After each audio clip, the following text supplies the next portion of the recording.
આગળ વાત કરીએ તો અંબાજી મંદિરની પૂજાના અધિકાર મુદ્દે હાઈકોર્ટના ચુકાદા બાદ દાતામાં ભારે આક્રોશ જોવા મળી રહ્યો છે। દાતા રાજવી પરિવારના સમર્થનમાં આજે આખું શહેર સ્વયંભૂ બંધ રહ્યું। છેલ્લા 1100 વર્ષથી રાજવી પરિવાર અંબાજી મંદિરમાં પૂજા કરતો આવ્યો છે। ખાસ કરી આસો નવરાત્રિની આઠમે હવન અને પૂજા કરવાની પરંપરા અતૂટ રહી છે।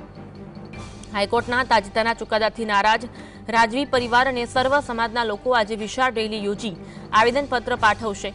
દાતા ખાતે મોટી સંખ્યામાં લોકો ઉમટી પડ્યા છે અને પરંપરા જાળવી રાખવાની માંગ કરી રહ્યા છે।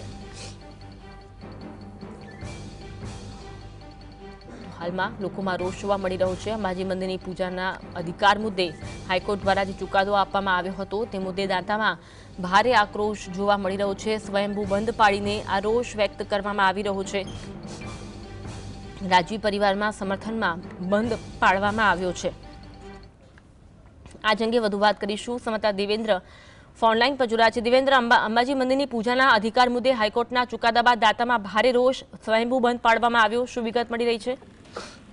जी ચોક્કસપણે જણાવવામાં આવે તો જે દાતાનો જે રાજવી પરિવાર જે છે તે 850 વર્ષ કરતા વધુ સમયથી જે આસો સુદ આઠમ જે છે તેમને હવનમાં સામેલ થતા હતા અને પૂજા ક્રમ કરતા હતા। ત્યારે આ સમગ્ર જે પ્રથા વર્ષોથી ચાલતી આવતી હતી ત્યારે 2 દિવસ પહેલા જે હાઈકોર્ટનો આદેશ આવ્યો હતો કે તેમાં રાજવી પરિવારને આનાથી બરખાસ્ત કરવામાં આવે અને તમામ ભક્તો આ પૂજાનો લાભ લઈ શકે તેવું સૂચન આદેશ આપ્યો હતો। તેને લઈને હાલમાં જે છે રાજવી પરિવાર જે છે અને તમામ જે હિન્દુ સમાજના જે સનાતની ધર્મના જે લોકો છે તે આજે ભેગા એકઠા થયા હતા અને સમગ્ર જે દાતા છે તે સંપૂર્ણ રીતે રાજવી પરિવારના સમર્થનમાં આવીને બંધ પાડ્યું હતું અને તેને લઈને આજે રેલી સ્વરૂપે દાતા મામલતદાર કચેરી ગયા હતા અને આવેદન પણ પાઠવ્યું હતું। તો કહી શકાય કે જે ચુકાદો આવ્યો હતો તેને લઈને રાજવી પરિવાર અને સમગ્ર જે સર્વ સમાજ જે છે તેમને લોકોમાં આક્રોશ છે અને તેમને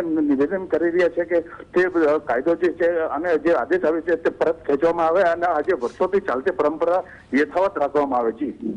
જી આભાર માહિતી આપવા માટે।